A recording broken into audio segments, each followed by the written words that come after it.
Welcome to the Kill Count, where we tally up the victims in all our favorite horror movies. I'm James A. Janice, and today we're looking at Scream 2, released in 1997. With the first Scream a runaway hit, Dimension Films was eager for a sequel. Luckily, screenwriter Kevin Williamson already had an outline for one. As a horror fan, he knew sequels were common, even if they had a reputation of being bad. With most of the script developed before the first film had left theaters, Scream 2 quickly entered production and was released less than a year after the original. Scream 2 follows Sydney into college, where she's targeted by a copycat Ghostface. With an extra $10 million for the budget, the sequel features big-name stars and even bigger set pieces. Every actress in town wanted to come into the second part of this series. The crew was equally eager to return, from the casting director down to the prop master. Cast and crew. Bro.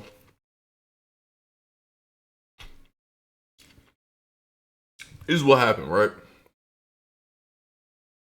Bruce got him bam. I was in the first stream. Great stream. Second day, Kai, Bruce, Rage, DYK back together. They in a Discord call with Trainwrecks. They all get off. Salute. They all get off. I wake up. Bruce got banned again. I was like, is this an old tweet? Why did I say Bruce banned? I go back to Twitch. It's gone. Oh. Crew frequently called the Free set Dio, man. led by their returning director daddy, Wes Craven. Production was rushed though, and faced constant rewrites on the fly. Look at all these script versions, jeez. Some were done without Williamson, since he was busy showrunning Dawson's Creek. These stressful on-set revisions were made because the original script leaked onto the internet. That pissed off Craven so bad, he sounded like me getting annoyed during a live stream. All of you little fuckers out there that think that's really cute, you fucking ruined our next 3 months. Despite the messy script caused by all the shifting plot points, there are a lot of fans who call Scream 2 their favorite Scream. I'm the opposite. It's probably my least favorite of the series. But thankfully, there ain't no such thing as a bad Scream. Scream 2 just feels the most drawn out to me, and the most repetitive when compared to the first one. Which, yes, I know is partly the point, but after a while, it starts to feel like when they did another trench run at Force Awakens. It also has some specific scenes that bother me. I can't let them go. But the movie's strengths are hella strong, like a lot of its new or promoted characters. It also introduces Stab, the fictional movie within a movie that allowed Williamson to get extra sequel-sized meta. The Stab movies become a runner in Scream, which is great. We wind up with a franchise within a franchise. Best of all, though, is the evolution of the three main characters and the individual relationships between each of them. Sidney Prescott in particular continues to make a case for my favorite character in all of horror. Here, she's the final girl who knows she's living through a sequel, bringing a perfect combination of vulnerability and resolve. Stop treating me like glass, Dewey. I'm not gonna break. Of course, the triad of her, Gal, and Dewey only works if everyone excels at their parts, and David Arquette and Courtney Cox continue to find fun folds in their characters. Wes Craven gets a lot of credit for crafting good scares, but he and the actors deserve just as much acclaim for these wonderful performances. They really bring an energy to their deserve just as much acclaim for these wonderful performances. They really bring an energy to their performances, just like today's sponsor, AG1 from Athletic Greens, brings an energy to my performance. Isn't that right, Fitness James? They, not my favorite Health 3K2, and but maybe this one can surpass the quantity of kills. Let's find out and get to them. There's a frat ball. The movie begins like the first one, with a 90s actress about to watch a scary movie. Since we can't bury more Barrymores, Scream 2 brings in Jada Pinkett as college student Maureen. She and her boyfriend Phil are at the now closed Rialto Theater. Keep my wife's name out your fucking mouth. In Pasadena, previously seen on the Kill Count in a dream scene in Nightmare 4. This place is getting Billy Castle up in this bitch. Red Right Hand plays as the crowd goes fucking nuts, like this were a midnight premiere at the Southgate MJR in the mid-2000s. They're here to watch Stab, an in-universe slasher based on the Woodsboro murders in the first film. It's a true story. All these kids got killed a couple years ago in California. But it's not just based on the events of Scream, it's shot like the OG Scream 2, except this psychosexual shower shot. You get more TNA when you have Heather Graham playing Fakesy Becker. Audiences would have just seen her in Boogie Nights a few months prior. Later, in Scream 4, we'll see Robert Rodriguez credited as Stab's director. But despite a popular misconception, these scenes were still directed by Wes Craven. Phil heads to the bathroom, where he can't get a dick in thanks to all the ghost faces. Before he can get a poopin' duet going in the stall, he hears some weird noises next door. Is that a little kid voice? The fuck? In a frankly kind of stupid kill, he puts his ear right up to the nasty ass stall wall. Alright, gang, I appreciate you for stopping. Okay, get back to the kids, nigga. Then gets stabbed in the head by a knife strong and long enough to puncture through. Now Phil's cold and he is scared, lying dying on the floor. All thanks to Ghostface, secret knife agent. Dun dun dun. Phil's death might be meta commentary on the whole black character dies first in a horror movie stereotype, but I've got a note, at least in kill count movies, I haven't seen that trope very often.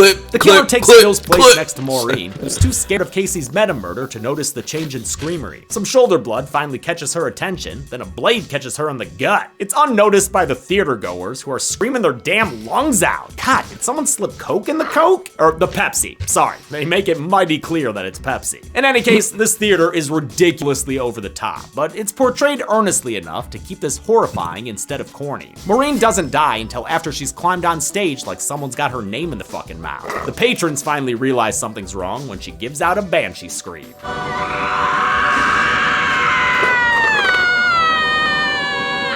Sidney Prescott is now a world-weary college student who has to fend off prank phone calls. It may just be apocryphal, but according to some, the original Scream caused a surge in use of caller ID. Hi, did you know that caller ID use tripled after the premiere of Scream?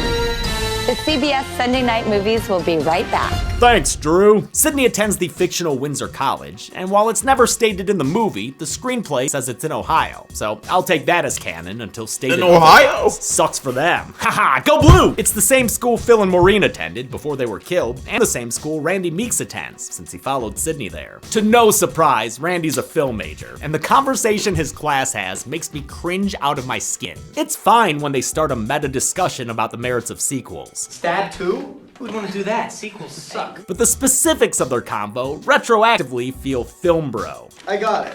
The Godfather, Part 2.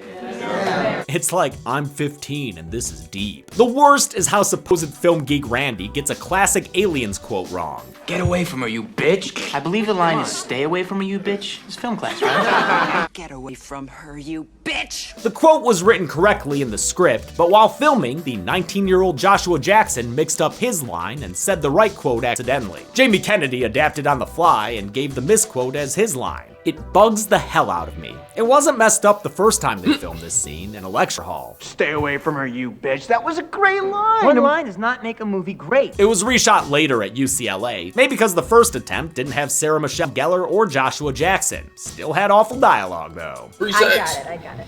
Friday the 13th, part 20.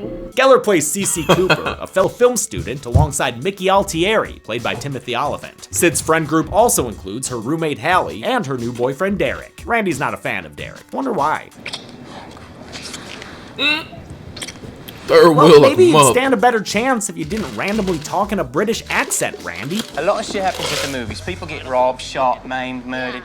Multiplex is just a very dangerous place to be these days. No one knows why Jamie Kennedy did that. He just did that in the take. He just did that in a take. The media storm over the movie theater murders prompts the return of Hurricane Gale Weathers. Highlights edition. She's chasing numbers again after writing a successful book about the Woodsboro murders. She has a new cameraman, Joel, whom she berates like he were another Kenny. Her ire even extends to the local press, like reporter Debbie Salt. Begin quote. Great. Your flattering remarks are both desperate and obvious. End quote. Oh, I love the shit. person in the background going, ouch! End quote. Gail tries to score an impromptu exclusive between Sidney and an old, not quite friend, Cotton Weary, her mother Maureen's illicit lover, who was wrongfully Wolverine's imprisoned brother. for her murder. Sidney saw him earlier being interviewed by screenwriter Kevin Williamson in a cameo. The exclusive ends in a familiar way for these ladies. Did you get that on film? Yes, I got that on film. Scream 2 may be the most serious of the franchise, but it still has plenty of funny moments. This one came from actors Elise Neal and Dwayne Martin ad-libbing. When I ad-libbed that, and I was mad at Dwayne that day because he said it right after me trying to steal my shine. Like, why are you gonna repeat it? Then they wanted it. So I was like, man, I came up with that. Man, I'm trying to come in on my part. Gal takes a stroll to clear her head and runs into Dewey, who's flown out to keep an eye on Sid. Poor guy's got a limp because of a severed nerve from that stab to the back. He's not keen to rekindle a romance with Gal, since she talked a bit of shit about him in her book. Page 41. Deputy Dewey oozed with inexperience. I love this speed bump in their relationship. Where He's do I know so David wounded. Arquette from? David Arquette. Do I know? No way, I just clicked David and Goliath, bro. Do I know him from Scream?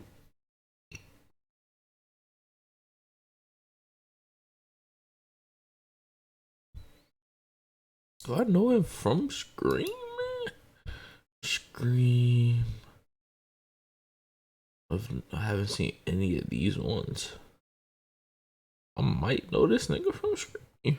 Oh, if it don't feel like I know him from Scream, though. But I know him from Scream. By her betrayal, and while she doesn't feel bad, she does seem to admire his earnestness. Their chemistry is great, partly because the two actors had started dating in real life, but it's gonna take Gale more than puppy dog eyes to fix Dewey's deeply hurt feelings. Dewey has a much better reunion with Sid, where their sibling-like relationship flourishes. It makes sense. She was his little sister's best friend, and with Tatum gone, Sydney works as a replacement sibling. Our surrogate big brother. The scene also introduces Dewey's theme, a musical leitmotif that perfectly suits his character. I sadly don't get to talk about music a lot on the kill count, because playing clips with music is an easy way to get copyright claims. Marco Beltrami's work is important to the Scream series though. The original film was the first feature-length score he composed, and he'd worked with Craven 6 more times, including on Screams 2, 3, and 4. I love his Morricone-inspired work in Scream, and the haunting choral voices of Sidney's lament. But Dewey's theme was not one of his pieces. It was originally composed by Hans Zimmer for the 1996 film Broken Arrow. Sidney gets invited to a sorority mixer by a pair of Stepford sister wives, Lois and Murphy. They're played by a pre-Arrested Development Portia de Rossi and Rebecca Gayheart, who would wind up in the Scream-esque urban legend the next year. Despite Sid's reluctance, Hallie drags her along for a night out with these super friendly sisters. Sydney, you made it. Hi. No, I really mean that. Hi. She really means that. Hi. This party features Everclear and Matthew Lillard in the background. Kid dropped by to visit Nev Campbell on set, right before the two briefly dated. Not at the party is Randy's classmate Cece, who's sober-sitting the sorority house. Whoever Matthew Lillard is. She's played by Buffy herself, Sarah Michelle Gellar, who had just finished filming the Williamson-penned I Know What You Did Last Summer. It doesn't take long for her to get a threatening phone call. Look, do you want to leave a message for someone? Do you wanna die tonight, Cece? Cece CC's if someone's outside, but it's just Donnie, a fellow sister played by a young Marisol Nichols. Last seen on the kill count in Spiral, getting a steamy facial. Oh, sorry, phrasing. Donnie leaves the door open, letting a ghost face in, so Cece is soon attacked by a killer with cruel intentions. He Scooby-Doo chases her upstairs, getting all sorts of shit thrown at him, including a bike. Ultimately, she gets thrown through a glass door and stabbed in the back. Ghostface then tosses Cece over the balcony, and Daphne goes splatney on the pavement below. News of the murder reaches the mixer, and the partygoers leave to check out the crime scene, including the greatest extra of all time. God, I love that guy. Look at his stupid face. Whoa! The crowd also includes this good boy, whom it looks like Liev Schreiber brought to set and insisted be in the picture. Why can't he just walk down the steps? Can he hit a mark? He can hit a mark. Put a dog biscuit in it, hit a mark. Rudy, can you hit a mark? See that? He was very excited the dog succeeded. This kind of chaos is old hat for Sid, so she decides to turn in for the night. Right after, she takes one last phone call. Hello? Hello, Sydney. Remember me? A chase ensues, but Sydney manages to get to the back door unstabbed. Derek dashes inside to confront her assailant, but when Dewey follows suit, all he finds is a bloodied boyfriend, but not too bloodied, making him look mighty suspect in the long dark shadow of Billy Loomis. You're lucky he didn't kill you. Yeah, it's awfully convenient. Gale and Dewey meet with Police Chief Hartley and figure out the connection between the victims. Is Cece the girl's real name? Casey. Casey Cooper. As in Casey Becker? With Phil Stevens representing Casey's boyfriend Steve and Maureen Evans standing in for Sydney's mom Maureen Prescott, the police officially determine they're dealing with a copycat killer. Well, Gale determines it. Give credit where credit is due. Either way, Chief Hartley must be proud, since he's played by David Arquette's real-life father, Louis Arquette. But Gale's investigative charms still haven't won Dewey back over yet. Come on, Dewey. Smile just once. I'll smile when I catch the killer. Sydney sits down for a quiet lunch, but Derek ain't about to let that happen. And so I just decided to myself, I'd hide it to myself. What is he doing? He's ruining the movie is what he's doing, by breaking out into song to prove his love to Sid. I think I love you. Don't do this. Yeah, man, please don't. It's an acknowledged reference to Top Gun, where Tom Cruise does the same thing with a different song. It's awful in that movie, and it's even worse here. I can't stand it. I hate everything about it. I hate how long it goes on for. I hate Mickey's stupid dance moves. Fuck you all for clapping. It sucks so bad. And stop conducting, dude. It's so cringe. This Partridge Family song had to be sung by Jerry O'Connell during his audition. Personally, I might have just passed on the part. The cast hated doing it as much as I hate watching it. None of us really like that song. Look at this shit. You can tell O'Connell would rather be hiking towards a dead body. I mean, I did the best I could. Yeah, you did, when you weren't stepping on the wrong table. At the end of this garbage, Derek gives Sid his fraternity letters, which they say is a frat faux pas. I don't know if that's real or not. It's all Greek to me. With that cafe-tastrophe over, we check in with Randy and Dewdrop. I like He's what you drinking a did right there. milkshake, just like he had his little ice cream cone in the original. Dewey the Dairy Fan. The two watch a scene from Stab on TV, where Billy Loomis is played by Luke Wilson. I guess because of Bottle Rocket? I love how they recreate the hilarious end of that scene. Stupid. They mentioned that in Stab, Dewey's played by David Schwimmer, co-star to Courtney Cox in Friends. As for Sydney, she's played by Tori Spelling, which was mentioned as a potentiality in the first Scream. I see you as a young Meg Ryan myself. Thanks, Dewey, with my lucky cast Tori Spelling. Randy once again explains the rules of a horror movie, but this time as they specifically pertain to sequels. Number 1, the body count is always bigger. Number 2, the death scenes are always much more elaborate. More blood, more gore. As always, David Arquette is hilarious in how specific and unique his acting is. Maybe you are a suspect. Well, if I'm a suspect, you're a suspect. Do you have a point? Sydney tries to back out of the leading role in her school's play. I've never loved this Agamemnon subplot, written by Craven during one of the on-set rewrites. But I do like the thematic resonance of Sydney playing Cassandra, the Oracle whose warnings were always ignored. It also gives us a cameo by the late David Warner as her teacher, last seen on the kill count in The Ice Cream Man. Rest in peace. He doesn't believe in bad omens, so he tells her the show must go on. During rehearsal, Sydney gets screamy once the fake knives start flying and the hooded faces start ghosted. She runs off stage to weep in the wings, where Derek all of a sudden appears. With that killer boyfriend, Shadow of Billy, still looming over her, Sydney breaks up with Derek. She ain't about to let no second Lion King ruin her pride. Dewey and Randy meet up with Gal and Joel, who's gotten nervous since learning that Kenny was killed. The specifics don't really matter to She got sick in him? Oh, no.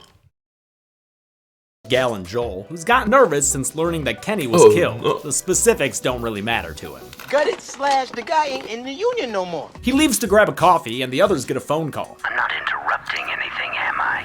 You three look deep in thought. It sounds like the killer is watching them, so Randy stays on the line while Dewey and Gal assault every student with a cell phone on the the quad. Windsor College was played by Agnes Scott, a private women's college in Metro Atlanta. It provided most of the exterior and interior locations. Beautiful campus. Ghostface teases Randy and says he'll always be the geeky supporting character, never the MC. Fuck you! Unfortunately for Randy, the call is coming from inside the news van, and no one hears him struggling over these b-boys blaring Cottonmouth Kings. I listened to an embarrassing amount of Cottonmouth Kings, and was kind of excited to find a music video of theirs on the Scream 2 Blu-ray. By the time Gal and Dewey find him, Randy's become the first legacy character to die. Poor little hot dog Damn. got ketchup to death. Yeah, let it out, Gal. Don't relish in it. Sydney gets a threatening instant message in the library, scrambling her security detail, officers Andrews got and the Richards. low-key Their jokes. names are taken after the kid actors in Halloween, Brian Andrews and Kyle Richards. They do a shithouse job, leaving Sid alone so she can get jumped by Cotton Weary. He's eager to step into the spotlight by doing a talk show sit-down with her. We're talking primetime, Sid. You,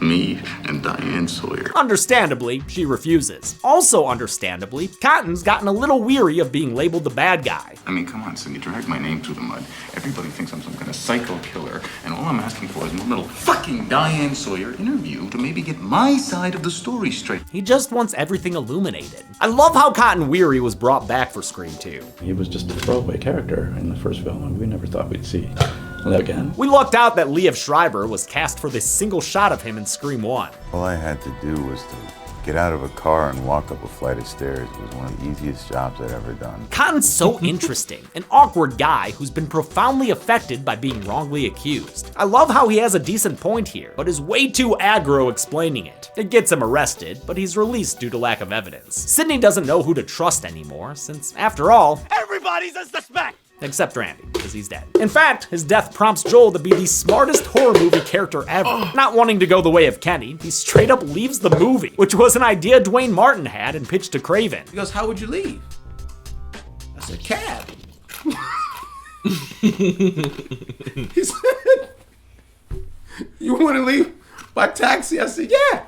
He said, all right. And that's exactly what he does. Randy's death also hits Gail like hell, causing her to verbally lick Debbie Salt. Salt's been around seasoning some scenes, and even casting suspicions towards the story-seeking Gail. Well, it just seems to me that if the killer is repeating what happened in Woodsboro, it's quite possible that the killer could be from Woodsboro. But at this point, Gail wants to do the right thing without any regard for ratings. I just want to find this fucker. I really do. That finally wins over Dewey, and the two take Joel's footage to the film school to try to find a ghost face in the grassy knoll. The home movies get them hot and heavy with each other, but they take a break when, hey, they take a break, Dewey, when they realize someone spliced the live feed into the footage they're watching. It ain't Tyler Durden in the projection booth, it's a non-union editing ghost face, motherfucker! In the ensuing awesome chase scene, which is always a highlight of Screams, Dewey ends up in a soundproof booth where he's stabbed in the back once again. Gail watches helplessly, and then Ghostface pulls his classic disappearing act. When Gail runs into a bloodied Cotton in the hallway, she's convinced she's found the killer. She even lets Debbie Salt in on the scoop. The killer is Cotton fucking Weary. Cotton Weary. Elsewhere, Derek bids Sidney a farewell as she departs with Hallie to safer shores. He's quickly attacked by hooded figures, but they ain't ghost faces, they Greek faces, here to haze Derek for giving Sidney his frat letters. You know, frat stuff. They have no king but Caesar, crucify him! Yeah, and make his penis shotgun a beer. Heads up, little buddy! When Sidney's police escort stops at a traffic light, Ghostface sucker punches Andrews through the window, then sucker slices his neck open. Splurt! Richards takes a beating, but pops up to play the hero. Then he Ghostface rides the whip when the killer floors the gas. The new hood ornament tries to get a shot off with his gun, but his wild ride ends in hell when his head is impaled on a bunch of pipes. Ooh, baby, that driver's batshit. God, those final death twitches are seriously disturbing. Look at his little hand wiggle. Ugh. The crash knocks Ghostface out, giving Sidney and Hallie the chance to escape the back seat. This suspense sequence wasn't in the script. Craven said they came up with the idea on set. That means Neve Campbell had to do this back-bending stunt without any preparation. But she always loved the physical aspect of playing Sidney, and credits her history as a dancer for her athleticism. Sid nearly unmasks the killer, but has to abort the mission when she slips out a little toot. I still think it's dumb she doesn't do it, and she does too after she and Hallie escape down the street. She runs back to fix the mistake, only to find that the fender-bending Phantom ain't in the car no mo. Instead, he's right behind a clueless Hallie. What? Whom he stabs to death in front of Sidney, then drops her body to the ground. Hallie feels a little underutilized to me, maybe because she was originally supposed to be one of the killers before the extensive rewrites. Sid makes it back to campus where a siren song lures her into the theater. On stage, she's jump scared by a Jesus Christ superstar, Derek, bound and boozy from that hazing session earlier. Before she can untie him, she's stopped by Ghostface, who reveals himself to be yeah, Mickey. Surprise, Sidney. I mean, I guess, but mostly because I had forgotten that character existed. Dude literally hasn't been in the movie since 45 minutes ago, when he was waving his arms around like a jackass. Timothy Oliphant tries his best to save this lame reveal, but Mickey's still just a second-rate stew. Surprise, Sidney. Mickey implies that Derek has been his partner in crime all along. The frat bro asks Sidney to stand by him, but she's unable to bring herself to trust him. As she's frozen in hesitation, Mickey plugs a hole straight through Derek's broken heart. Mickey sucks as a reveal, but it is downright evil the way he makes Sid feel guilty for suspecting Derek right up to his death. You should really deal with your trust issues, Sid.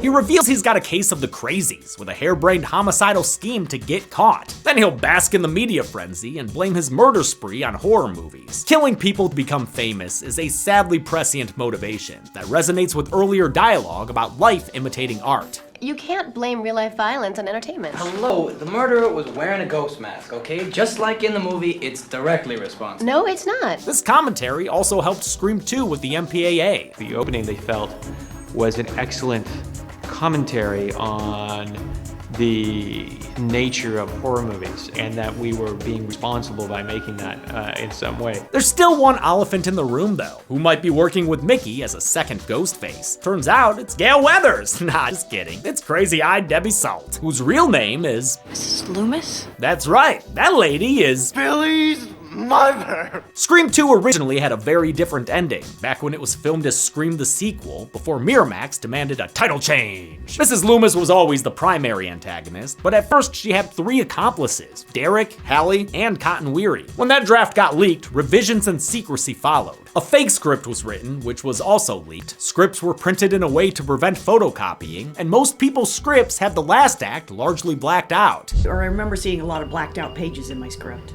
So I thought I might be wearing one of those. Laurie Metcalf's hunch was right, and the matriarchal murderer was foreshadowed earlier by Randy. Mrs. Voorhees was a terrific serial killer. Like Pamela, Mrs. Loomis wants to avenge her son's death, so she plans on killing Sidney and enlisted Mickey online to help her. As for Mickey's plan, she knows it's dumb as shit, so she turns on him and shoots the loose end. The psycho cinephile lets off a shot that hits Gale in the tum-tum. She stage dives into the theater pit for pretty much the rest of the movie. Unlike Mickey, Mrs. Loomis is a great Ghostface reveal, especially because Laurie Metcalf plays her as delightfully unhinged. I'm sick to death of people saying that it's all the parents' fault. It all starts with the family. You want to blame someone, why don't you blame your mother? Sidney manages to break away with a breakaway bottle before fighting firepower with fake fire. God, this part is dumb as hell too. What kind of antagonist gets defeated by college drama department props? What are you doing, Sid? Trying to scare her away with noise? She ain't a bear. Their struggle is interrupted by a stray gunshot from Cotton, whom Sidney quickly catches up and introduces to Crazy Eyes Deb. Mrs. Loomis tries to convince Cotton to let Sidney die, but he's gonna base his actions on how they best benefit him. Bet you that Diane Sawyer view's looking real good right about now. Since Sidney would take Diane over Diane, she accepts the offer. Cotton shoots the homicidal housewife, ensuring that Lady Bird will grow up an orphan. Sidney grabs the gun and gets jump scared by Gale, who says the bullet just bounced off her ribs. Well then, nice of you to help back there, Gale! Since this ain't these ladies' first rodeo, they're suspicious of Laurie Metcalf's death face. Now he's come back. But it's the Deadwood that ain't so dead. Mickey's still got some kicky in it. Damn. They quickly gun him down, sending his body tumbling upstage. Or is it downstage? I can never remember. It was a justified shooting though, so Sidney has nothing to worry about. That one was closer to a cause for concern. Hope Sid gets some therapy after this. The paramedics arrive alongside Joel, who comes back to cover the night's events. Gale can't be bothered though, after spotting Dewey doing the same old back jab Jesus routine he did in the original. Instead of filing a report, Gale picks her heart over her job and rides off with the Deuster in the ambulance. Sydney is swarmed by reporters, but she directs them to Cotton Weary instead, calling him a hero and giving him the 15 minutes of fame he's been craving. The movie ends with some 90s post-grunge as Sydney walks away to, wait, where is she going? Literally all her college friends are dead. How many co-eds received a deadly degree at sequel school? Well, I want to tell you, but this morning I woke up with this feeling I didn't know how to deal with. And so I just decided to myself, I'd hide it to myself and never talk about it. And didn't I go and shout it when you asked for a kill count? Let's get to the numbers! Let's get to the numbers! Let's get to the numbers! Isn't that what the show was based on? Though it's much more nowadays, I still always gotta say, let's get to the numbers! 10 people died in Scream 2, with the victims 6 men and 4 women, giving us these sequel slices of pie. Sure enough, Randy was right. The second installment had more kills than the first, 3 more. With a runtime of 120 minutes, that gave us a kill on average every 12 minutes flat. I'll give the Golden Chainsaw for coolest kill to Officer Richards. It's easily the goriest death in the movie, and the post-death twitching is the cherry on top. Double Machete for lamest kill will go to Hallie, since it's a basic slice and dice with an exceptionally dumb build-up. What? You heard me, and that's it. Scream 2 was released in 1997. The original trilogy would be capped off with Scream 3 in 2000, which I'll look at next week. But until then, I'm James A. Janice. This has been the Kill Count. This has been the Kill Count.